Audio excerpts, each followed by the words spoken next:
The room fell silent as Staff Sergeant Maria Rodriguez walked into the Marine Corps headquarters building in Quantico.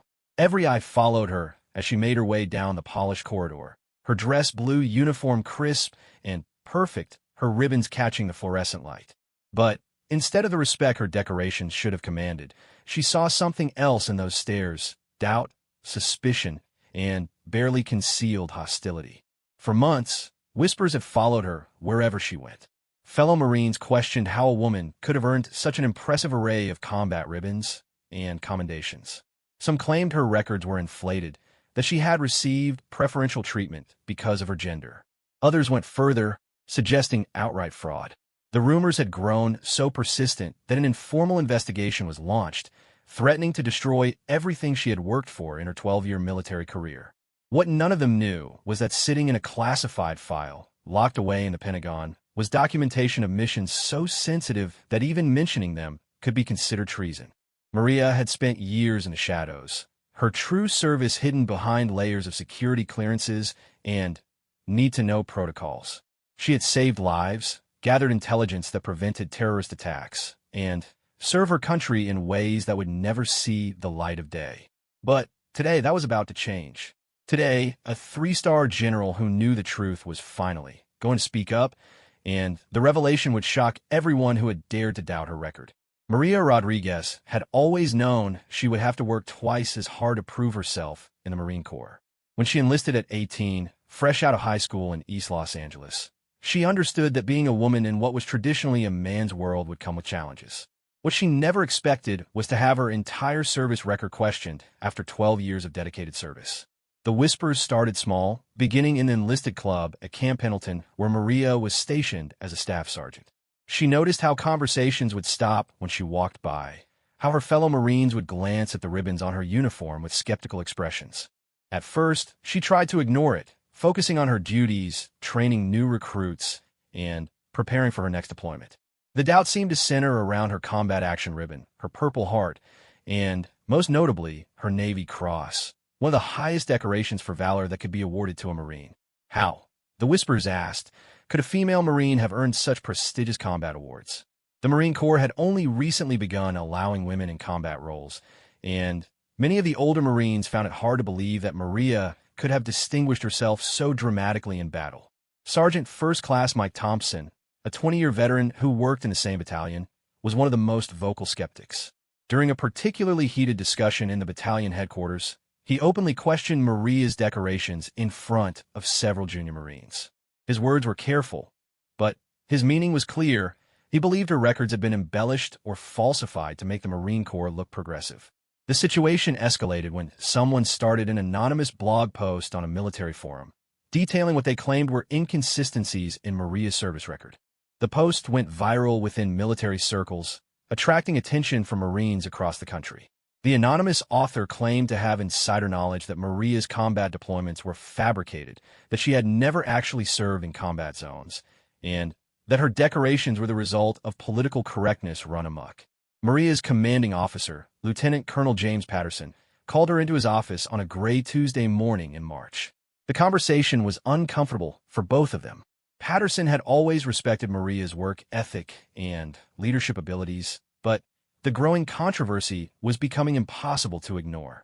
He explained that questions about her service record had reached the attention of higher command, and that an informal review was being conducted to address the concerns. The review wasn't officially an investigation, Patterson assured her, but rather a fact-checking exercise designed to put the rumors to rest.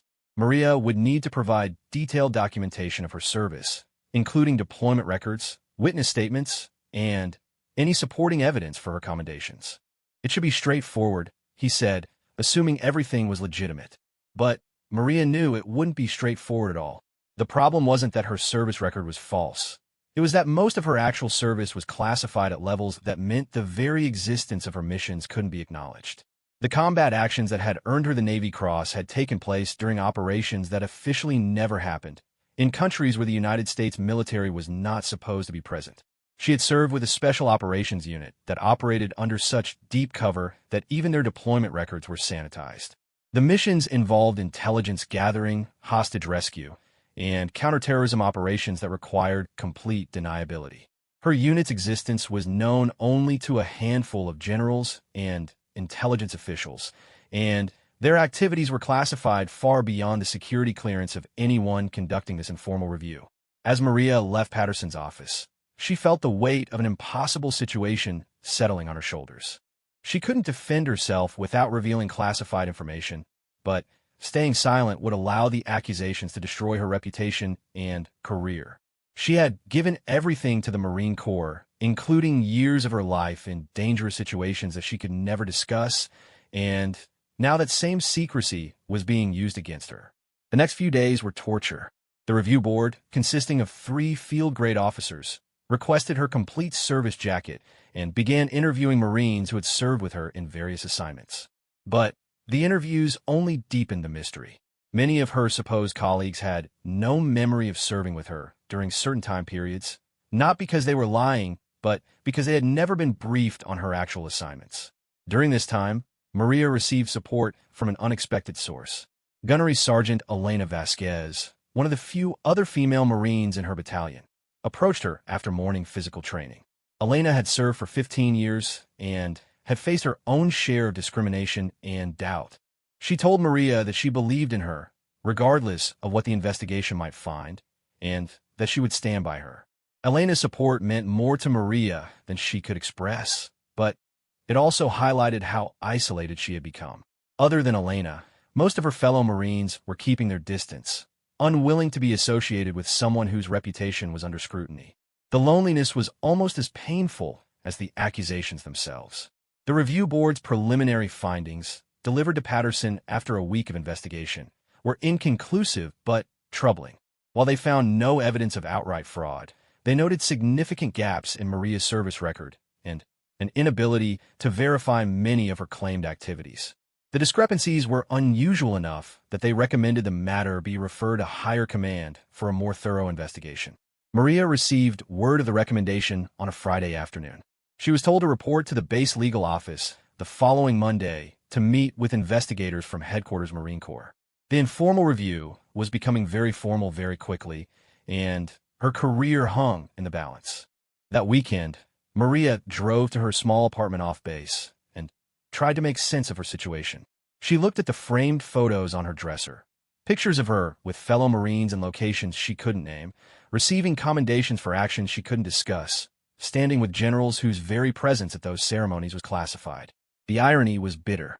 The same secrecy that had made her such an effective Marine was now threatening to end her career. She thought about calling her family in Los Angeles, but what could she tell them? Her parents were proud of their daughter's service, but they had never fully understood what she did in the military.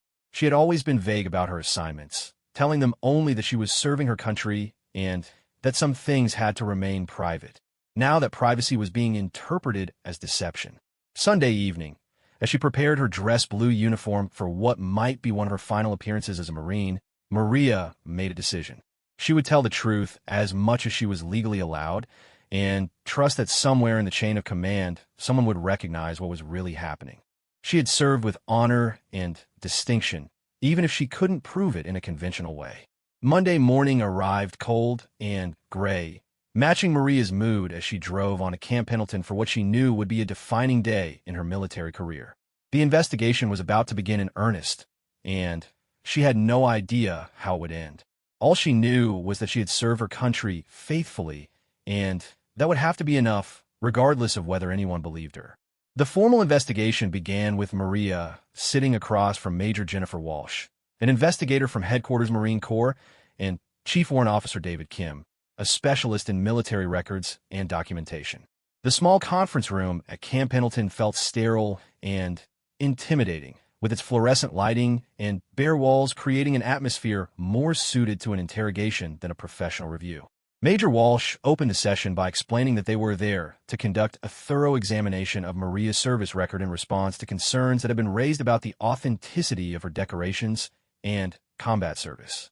She emphasized that this was not a criminal investigation, but rather an administrative review designed to ensure the integrity of Marine Corps records and awards. The questioning began with basic information that Maria could answer easily: her date of enlistment, initial training assignments, and early duty stations. But as the investigators moved into her deployment history, the conversation became increasingly difficult. Chief Warrant Officer Kim presented a timeline of Maria's supposed assignments that had significant gaps and inconsistencies. According to the official personnel records that Kim had access to, Maria appeared to have been assigned to routine administrative duties during periods when she claimed to have been in combat zones. The discrepancy was stark and seemingly damaging. How could she have earned combat ribbons while working in supply administration at Marine Corps Base Quantico? Maria tried to explain that her actual assignments had been different from what appeared in standard personnel files, but she couldn't provide details without violating security protocols. When pressed for specifics, she could only say that her work had been classified and that complete records of her service would be held in separate, secured files. Major Walsh's expression grew increasingly skeptical as the interview progressed. She had investigated numerous cases of fraudulent military records over her career, and Maria's explanations fit a familiar pattern of vague claims backed by appeals to classified information. In Walsh's experience, genuine classified assignments left paper trails that could be verified, even if the details remained secret. The investigators presented evidence they had gathered during their preliminary inquiry. They had interviewed Marines who were supposed to have served alongside Maria during her combat deployments, and none of them remembered her being present. They had contacted unit commanders from her supposed assignments, and several had no record of her service under their command. Most damaging was testimony from Sergeant Major Robert Hayes, who had commanded the unit where Maria claimed to have earned her Navy Cross. Hayes stated categorically that no female Marines had served in his unit during the time period in question, and that he would certainly remember if such a significant combat decoration had been awarded to one of his Marines. Maria listened to this testimony with growing despair, knowing that she couldn't contradict it without revealing information that could compromise ongoing operations and endanger the lives of Marines still serving in similar capacities. The men who had actually witnessed her actions in combat were bound by the same security constraints that prevented her from defending herself. Chief Warrant Officer Kim then produced what he considered the most damning evidence: official deployment records that showed Maria's supposed combat unit had been stationed in peaceful locations during the periods when she claimed to have been engaged in combat operations. According to military transportation records, her unit had been conducting training exercises in Australia and Japan, not fighting insurgents in classified locations. The investigators gave Maria multiple opportunities to revise her statements or provide additional documentation, but she could only repeat that her actual service had been conducted under special operations protocols that created separate record-keeping systems. She requested that they contact certain general officers who might be able to verify her claims, but when pressed for names and contact information, she could only provide a few individuals, and she wasn't certain they would be authorized to discuss her service even if contacted. Major Walsh concluded the first day of interviews by informing Maria that the evidence strongly suggested significant discrepancies in her claimed service record. She would have 48 hours to provide any additional documentation or witness statements that might support her version of events.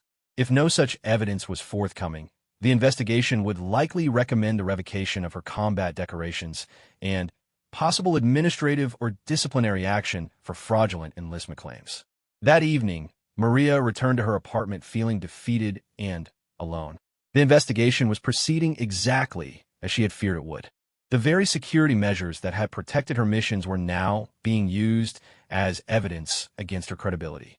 She had no way to prove her claims without violating federal law and potentially compromising national security. She spent hours reviewing her personal files, looking for any documentation that might help her case without crossing security lines. She found photographs from her deployments, but they had been taken in secure facilities that couldn't be identified or acknowledged. She had letters of appreciation from commanding officers, but they were worded so carefully to protect operational security that they provided no specific details about her activities. The next morning brought an unexpected development. Gunnery Sergeant Elena Vasquez approached Maria before morning formation with troubling news. Word of the investigation had spread throughout the base, and sentiment among the Marines was increasingly hostile. Several NCOs had been making comments about stolen valor and suggesting that Maria's continued presence was an embarrassment to the Corps. Elena also reported that someone had been asking questions about Maria's personal life, trying to find evidence of financial problems or other motivations that might explain why she would falsify her service record.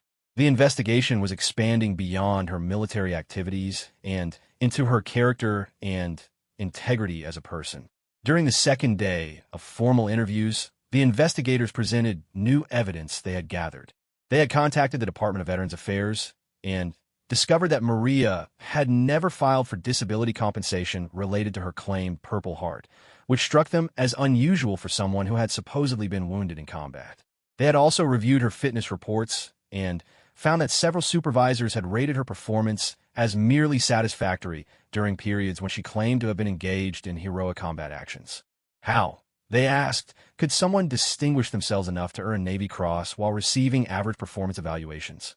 Maria tried to explain that fitness reports for personnel in special operations were often deliberately understated to avoid drawing attention to classified activities.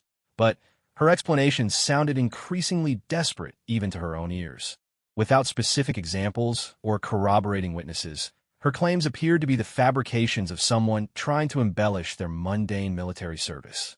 The most painful moment came when Major Walsh confronted Maria directly about the impact her alleged fraud was having on legitimate female Marines.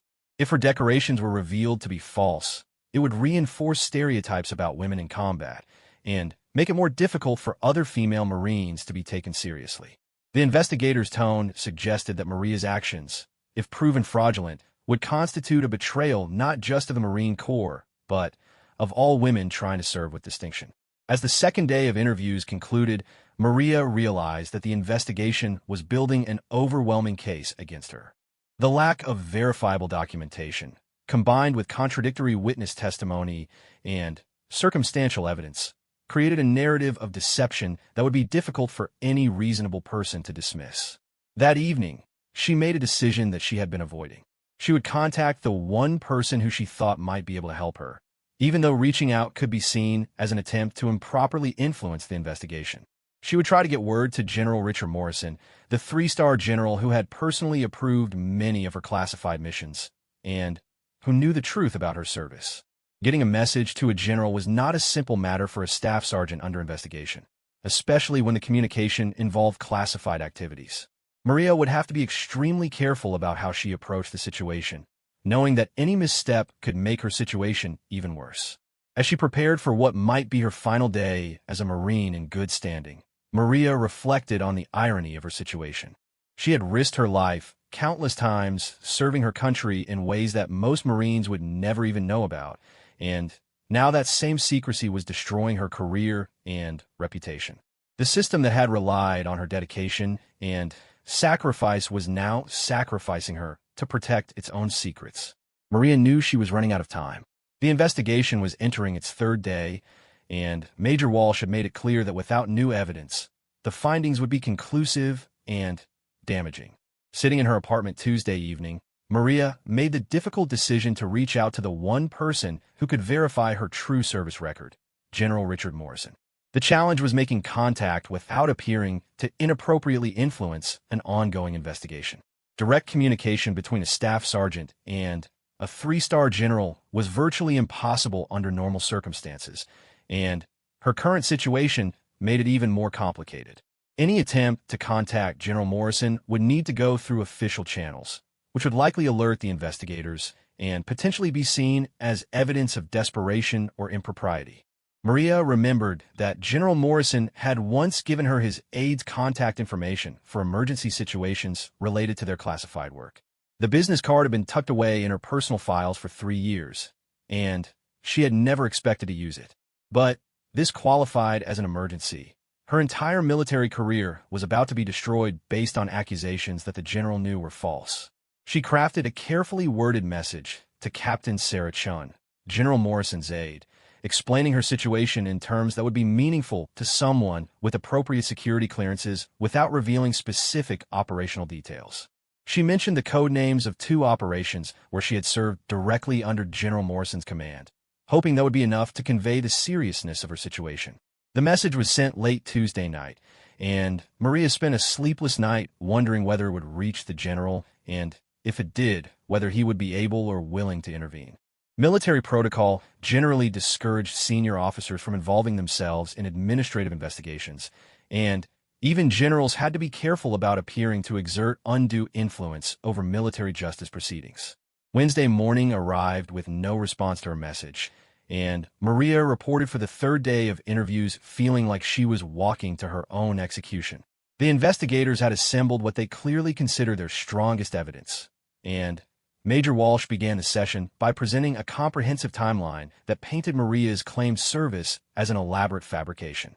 The timeline showed discrepancies not just in major deployments, but in smaller details that, according to Walsh, revealed a pattern of deception. Travel records showed Maria in locations that contradicted her claimed assignments. Medical records showed routine checkups during periods when she claimed to have been recovering from combat injuries. Financial records showed regular pay deposits that were inconsistent with the combat pay and hazardous duty allowances she should have been receiving if her claims were true. Chief Warrant Officer Kim had also discovered what he considered the smoking gun, a commendation letter in Maria's file that contained a factual error about the unit designation involved in her supposed combat action. The error suggested that someone had fabricated the letter without proper knowledge of military organizational structures, indicating deliberate fraud rather than simple record-keeping mistakes. As the investigators methodically destroyed her credibility, Maria felt herself sinking into despair. Everything they were saying made logical sense based on the evidence they had access to. She couldn't blame them for reaching the conclusions they were drawing, because the truth was hidden behind layers of classification that made her actual service appear impossible. The session was interrupted by a knock on the conference room door. A young Marine entered and handed Major Walsh a sealed envelope marked with urgent delivery classifications. Walsh opened the envelope, read the contents, and her expression changed dramatically. She conferred quietly with Chief Warrant Officer Kim, showing him the message with obvious surprise. After several minutes of whispered conversation, Major Walsh addressed Maria directly for the first time that day with something approaching respect in her voice. She explained that they had received instructions to suspend the investigation pending the arrival of a senior officer who wished to review the case personally. All materials related to the investigation were to be secured, and the proceedings were to be considered confidential until further notice. Maria was dismissed with instructions to report to the base commander's office the following morning at 0800 hours. She was warned that discussing the investigation with anyone could result in additional charges, but she was also told that she should consider herself on administrative hold rather than under active investigation.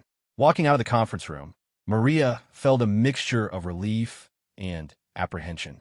Someone with significant authority had intervened in her case, but she had no idea what that meant for her future. It could be that higher command wanted to handle her case more discreetly to avoid embarrassment to the Marine Corps, or it could be that someone who knew the truth about her service had finally spoken up. That afternoon, Elena Vasquez found Maria in the base library, where she had been trying to distract herself with military history books. Elena reported that something unusual was happening around the base. Security had been increased at several facilities, and there were rumors that a very senior officer was arriving for an unscheduled visit. The timing suggested it might be related to Maria's situation, but no one had any definite information. Elena also brought disturbing news from the barracks. Word of Maria's investigation had spread beyond Camp Pendleton, and she was becoming a controversial figure in online military communities.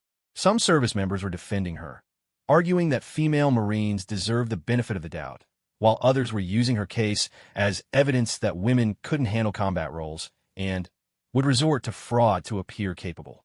The debate was becoming increasingly heated, with Maria's case being used as a symbol in broader arguments about gender integration in the military.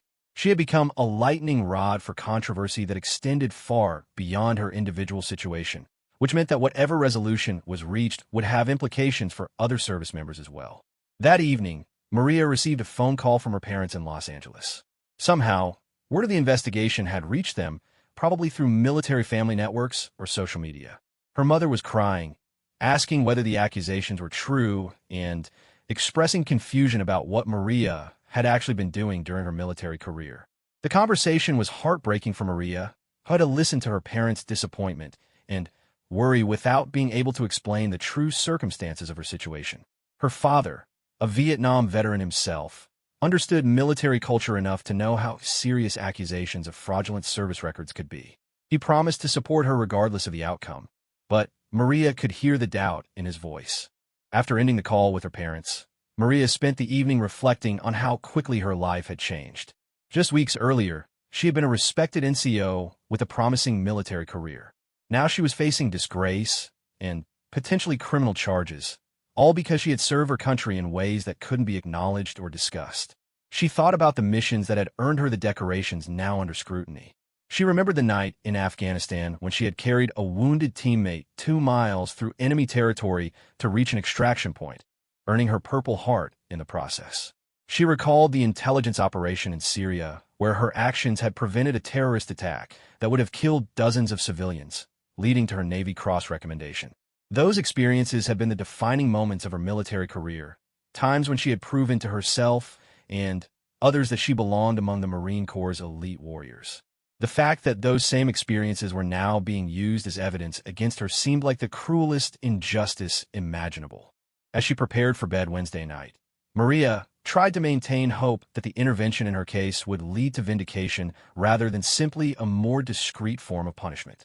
Someone with enough authority to halt a formal investigation had taken an interest in her situation, and she could only hope that person knew enough about her true service to recognize the injustice of the accusations against her. Thursday morning would bring answers, one way or another. Maria's career, reputation, and future hung in the balance, dependent on decisions being made by people she might never meet about service she couldn't discuss. All she could do was trust that the truth, however classified and complicated, would eventually prevail. Thursday morning dawned clear and cold at Camp Pendleton, but Maria felt anything but calm as she prepared for her meeting at the base commander's office. She had spent most of the night lying awake, wondering what the day would bring and whether the intervention in her case would help or hurt her situation. As she walked across the base toward the headquarters building, Maria noticed increased security activity. Military police were stationed at checkpoints that were normally unmanned, and several black SUVs with government plates were parked near the command complex. Something significant was clearly happening, and she hoped it was related to her case rather than some unrelated security concern. The base commander's office was buzzing with unusual activity when Maria arrived at precisely 0800 hours. The commander's secretary, an efficient staff sergeant who normally ran the office with military precision, seemed nervous and kept checking her computer screen as if waiting for important updates. Maria was kept waiting for nearly 30 minutes before being called into the commander's office, an unusual delay that suggested the morning schedule had been disrupted by unexpected developments. When she finally entered the office, she was surprised to find not just Colonel Marcus Webb, the base commander, but also several other senior officers she didn't recognize. Colonel Webb made brief introductions, explaining that the other officers were from Headquarters Marine Corps and had arrived specifically to review her case. What he didn't explain, and what Maria only gradually realized, was that one of the men in civilian clothes was not a Marine at all, but rather a senior intelligence official whose presence indicated that her case had attracted attention from the highest levels of the military establishment. The meeting began with Colonel Webb explaining that new information had come to light regarding Maria's service record, information that required a complete reassessment of the investigation's findings. He was careful not to provide any details, but his tone suggested that the development was significant and potentially favorable to Maria's situation. Major Walsh and Chief Warrant Officer Kim were then asked to present their investigative findings to the assembled senior officers. Walsh seemed uncomfortable as she outlined the evidence that had led them to question Maria's decorations, particularly given the presence of officials who clearly outranked her and seemed to have information she didn't possess. As Walsh detailed the discrepancies in Maria's record, the timeline inconsistencies, and the lack of corroborating witnesses, Maria noticed that several of the senior officers were taking notes, but not asking the challenging questions she would have expected. Instead, they seemed to be documenting the investigation's methodology rather than evaluating its conclusions. When Walsh finished her presentation, the intelligence official in civilian clothes asked a single, pointed question that changed the entire dynamic of the meeting. He inquired whether the investigators had attempted to access Maria's complete service record through special compartmented information channels, using specific code words that indicated his knowledge of highly classified programs. Walsh admitted that they had not accessed those channels, explaining that their investigation had been limited to standard personnel records and that they had no indication that special access was necessary. The intelligence official nodded, as if this confirmed something he had already suspected, then requested a brief recess to confer with the other senior officers. During the 15-minute break, Maria remained in the conference room with Walsh and Kim, who seemed increasingly uncomfortable with the direction the meeting was taking. It was becoming clear that their investigation had been conducted without access to crucial information, but neither investigator understood what they had missed or why their findings were being questioned. When the meeting resumed, Colonel Webb announced that General Richard Morrison would be joining them via secure video conference to address certain aspects of Maria's service record. The mention of General Morrison's name sent a surge of hope through Maria, while Walsh and Kim exchanged confused glances that suggested they had no idea who he was or why his input was relevant. The video conference connection was established through military communication equipment that had been set up specifically for this meeting, indicating that General Morrison's participation had been planned in advance.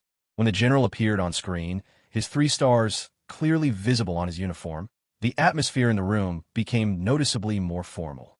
General Morrison began by addressing the assembled officers, explaining that he was speaking with appropriate security clearances and authorizations to discuss certain previously classified aspects of Staff Sergeant Rodriguez's service.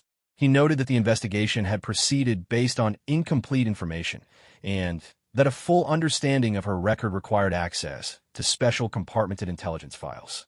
The general then provided a carefully worded overview of Maria's actual service history, describing her participation in classified special operations without revealing specific operational details. He confirmed that she had indeed served in combat zones during the periods questioned by the investigators, but that her assignments had been conducted under special access programs that created separate documentation systems. As General Morrison spoke, Major Walsh's expression changed from confusion to embarrassment to something approaching horror as she realized the magnitude of the mistake that had been made. The investigation had been based on incomplete records because Maria's actual service had been so highly classified that evidence of it was compartmented away from normal personnel files. The general addressed each of Maria's major decorations individually, confirming that they had been earned through legitimate combat actions, and that the supporting documentation existed in classified files that the investigators had not been authorized to access. He explained that personnel serving in special operations often maintained cover identities and sanitized records that made their actual activities appear routine or administrative. When General Morrison finished his presentation, the intelligence official asked Maria to briefly describe the mission that had earned her the Navy Cross, using code words and operational references that confirmed her participation in classified activities. Maria's response, delivered in the same careful, professional language she had learned during years of compartmented operations, clearly satisfied the senior officials present. Colonel Webb then announced that based on General Morrison's testimony and the intelligence review, all questions about the authenticity of Maria's service record had been resolved. The investigation was officially concluded with a finding that no irregularities existed in her decorations or personnel file. Furthermore, any documentation of the investigation would be classified and removed from her permanent record to protect operational security. Major Walsh requested permission to address the assembled officers and was given an opportunity to formally apologize to Maria for the investigative process that had called her service into question. Walsh acknowledged that the investigation had been conducted without access to complete information, and that Maria had been placed in an impossible position of being unable to defend herself without compromising classified material. The meeting concluded with instructions for all participants regarding the confidential nature of the information that had been revealed. Maria was instructed to return to her regular duties immediately, and arrangements were made to quietly address the rumors and speculation that had surrounded her case without revealing the true nature of her service. As the senior officers filed out of the conference room, General Morrison requested a private word with Maria via the video connection. With only Colonel Webb remaining in the room as a witness, the general expressed his personal regret that her service had been questioned and his admiration for the way she had handled an extremely difficult situation. The general also informed Maria that her special operations service was being reviewed for additional recognition, and that she was being considered for advanced military education opportunities that would prepare her for senior leadership positions. Her experience during the investigation had actually demonstrated leadership qualities that made her an ideal candidate for increased responsibilities. Walking out of the headquarters building that Thursday afternoon, Maria felt as if she were emerging from a nightmare into daylight. The accusations that had threatened to destroy her career had been not just dismissed, but transformed into recognition of her exceptional service. The very secrecy that had made her vulnerable had ultimately protected her when the truth finally emerged. The base seemed different as she made her way back to her unit. The suspicious stares had been replaced by respectful nods, and she realized that word of the investigation's resolution had already begun to spread through military channels. Her reputation had been not just restored but enhanced by the intervention of senior command. The days following General Morrison's intervention brought a remarkable transformation in Maria's daily life at Camp Pendleton.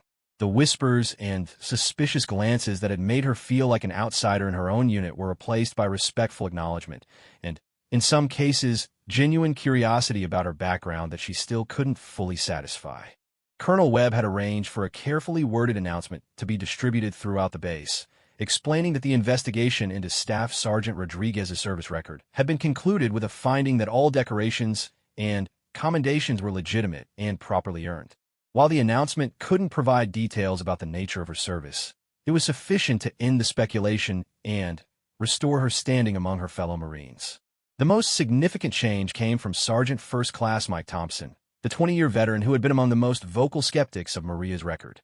He approached her during morning physical training on Friday, just one day after the investigation's conclusion, to offer a personal apology that was clearly difficult for him to deliver. Thompson explained that his doubts had been based not on any personal animosity toward Maria, but on his inability to understand how her claimed service fit with his own understanding of Marine Corps operations. The revelation that her actual assignments had been classified beyond his security clearance had fundamentally changed his perspective, and he expressed genuine respect for her ability to maintain operational security even under intense scrutiny. The conversation with Thompson opened the door for similar interactions with other Marines who had questioned her record. Maria found herself in the unusual position of accepting apologies from colleagues who had acted based on incomplete information, while being unable to provide the complete story that would fully explain their misunderstandings. Elena Vasquez, who had supported Maria throughout the investigation, was both relieved and curious about the dramatic turn of events. During a private conversation over coffee at the base exchange, she pressed Maria for details about what had really happened during the investigation's final day. Maria could only explain that senior command had access to information that resolved the questions about her service, but Elena's knowing smile suggested she understood more than she was saying. The impact of the investigation's resolution extended beyond Camp Pendleton through military social media and professional networks. The anonymous blog post that had initially spread accusations about Maria's service was taken down, and several military forums began discussing the case as an example of the challenges faced by personnel serving in classified capacities. The broader conversation that emerged focused on the difficulty of maintaining operational security while ensuring that service members receive proper recognition for their contributions. Maria's case highlighted how the compartmentalization necessary for special operations could create vulnerabilities for the very people it was designed to protect. On Monday of the following week, Maria received orders to report to Headquarters Marine Corps in Quantico for what was described as an administrative processing appointment. The orders were unusual in their vagueness, providing no details about the purpose of the appointment or the expected duration of the visit. The trip to Quantico felt like a journey back in time for Maria, who had last visited the headquarters complex during her initial special operations training years earlier. The base was much larger and more formal than Camp Pendleton, filled with Marines in dress uniforms and civilian officials conducting the business of running the Corps. Maria was escorted to a conference room in a secure section of the headquarters building where she was met by Captain Sarah Chun, General Morrison's aide, who had facilitated the intervention in her investigation. Captain Chun explained that the general wanted to meet with Maria personally to discuss her future career path and the lessons learned from her recent experience. General Morrison arrived precisely on schedule, accompanied by two other senior officers whose presence suggested that this meeting was more significant than a routine career counseling session. The general began by reiterating his regret about the investigation and his respect for how Maria had handled the situation, emphasizing that her conduct under pressure had reinforced his confidence in her abilities. The general then outlined several opportunities that were being made available to Maria as a result of her demonstrated performance and potential. She was being offered a position in a new program designed to identify and develop female Marines for senior leadership roles, with the goal of ensuring that the Corps had qualified women ready to assume command positions as the military continued to integrate. The program would involve advanced military education, including attendance at the Marine Corps Command and Staff College, followed by carefully selected assignments that would provide the breadth of experience necessary for senior command. General Morrison emphasized that participation in the program was voluntary, but that Maria's combination of operational experience and demonstrated character made her an ideal candidate. Maria was given a week to consider the opportunity, with the understanding that accepting would mean leaving her current unit at Camp Pendleton and embarking on a career path that would likely lead to significantly increased responsibilities and visibility. The general noted that her experience with the investigation had actually enhanced her qualifications, demonstrating her ability to maintain integrity under pressure. Returning to Camp Pendleton with this new opportunity to consider, Maria found herself in the unexpected position of having too many options rather than facing the career-ending disgrace she had feared just weeks earlier. The investigation that had threatened to destroy her future had instead opened doors she hadn't even known existed. The conversation with her parents that evening was dramatically different from their previous discussion about the investigation. When Maria explained that the accusations had been resolved and that she was being considered for advanced career opportunities, her mother cried tears of relief and pride rather than disappointment and confusion. Her father, drawing on his own military experience, understood the significance of being selected for leadership development programs and expressed his admiration for how she had navigated such a difficult situation. He admitted that he had been worried about her future, but that the resolution had reinforced his pride in his daughter's service. Over the following days, Maria consulted with trusted mentors and colleagues about the opportunity General Morrison had presented. Elena Vasquez strongly encouraged her to accept, arguing that Maria had already proven herself capable of handling the unique challenges that came with being a female Marine in leadership positions. Lieutenant Colonel Patterson, her commanding officer, provided a more nuanced perspective during a private counseling session. He explained that accepting the leadership development opportunity would accelerate her career, but also place her under increased scrutiny as one of the Marine Corps' most visible female leaders. The investigation she had just survived was likely to be only the first of many challenges she would face as a senior female officer. As the deadline for her decision approached, Maria spent considerable time reflecting on what she wanted her career to represent. The investigation had shown her both the challenges and the importance of serving as a role model for other female Marines. Her experience had demonstrated that even decorated veterans could face doubt and suspicion, but it had also shown that the truth would ultimately prevail when senior leadership was willing to look beyond conventional assumptions. On Friday morning, exactly 1 week after her meeting with General Morrison, Maria called Captain Chun to accept the leadership development opportunity. The decision felt like a natural continuation of a service that had already taken her to places she couldn't have imagined when she first enlisted as an 18-year-old from East Los Angeles. The formal announcement of her selection for the leadership program was made the following Monday, accompanied by her promotion to gunnery sergeant, a recognition of both her past service and her future potential. The promotion ceremony was held at Camp Pendleton with her unit in attendance, including many of the Marines who had witnessed her investigation and vindication. As Maria stood at attention during the promotion ceremony, wearing the uniform that had been the subject of so much controversy, she reflected on the journey that had brought her to this moment. The decorations on her chest represented not just her individual achievements, but the broader evolution of the Marine Corps and its recognition that excellence in service could take many different forms. The investigation that had nearly ended her career had instead become a defining moment that prepared her for even greater challenges and opportunities. She was no longer just a Marine with an impressive service record, but a symbol of the Corps' commitment to recognizing merit regardless of gender and to protecting those who serve in the shadows to keep the country safe. Looking out at the assembled Marines during the ceremony, Maria saw faces that reflected the changing nature of the Corps, men and women of diverse backgrounds united by their commitment to service and their willingness to face whatever challenges their country might ask of them. Her story had become part of their story, and their success would validate the faith that had been placed in her potential. The ceremony concluded with Maria's first official act as a gunnery sergeant, administering the oath of enlistment to a group of new recruits who would begin their Marine Corps careers knowing that excellence was recognized and protected regardless of the form it might take.